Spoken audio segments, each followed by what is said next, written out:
കുവൈത്തിൽ ഈ മാസം ചൂട് കനക്കും. ഈ ആഴ്ച അവസാനത്തോടെ താപനില 50 ഡിഗ്രി സെൽഷ്യസിലേക്ക് അടുക്കുമെന്ന് കാലാവസ്ഥാ നിരീക്ഷകർ അറിയിച്ചു.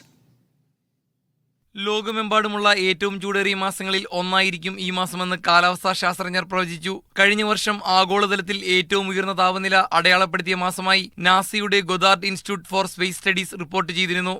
താപനില ഉയരുന്നത് തുടരുന്നതിനാൽ ഈ വർഷം കഴിഞ്ഞ വർഷത്തെ റെക്കോർഡിനെ മറികടക്കുമെന്ന് ശാസ്ത്രജ്ഞർ സൂചന നൽകി. അതിനിടെ കുവൈറ്റിൽ വാരാന്ത്യത്തിൽ കടുത്ത ചൂട് അനുഭവപ്പെടുമെന്നാണ് സൂചനകൾ. താപനില 52 ഡിഗ്രി സെൽഷ്യസ് കടക്കാൻ സാധ്യതയുണ്ട്. ഇന്നു മുതൽ താപനില ക്രമാതീതമായി ഉയർന്നു തുടങ്ങി. നാളെ 49 ഡിഗ്രി സെൽഷ്യസിലും വ്യാഴം വെള്ളി ദിവസങ്ങളിൽ 52 ഡിഗ്രി സെൽഷ്യസിലും ഉയരുമെന്നാണ് സൂചന. പകൽ സമയത്ത് നേരിട്ടുള്ള സൂര്യപ്രകാശം ഒഴിവാക്കാനും ധാരാളം വെള്ളം കുടിച്ച് ജലാംശം നിലനിർത്താനും കാലാവസ്ഥാ നിരീക്ഷകൻ ഫഗദ് അൽ ഒദൈബി അഭ്യർത്ഥിച്ചു. Media 1 Kuwait city.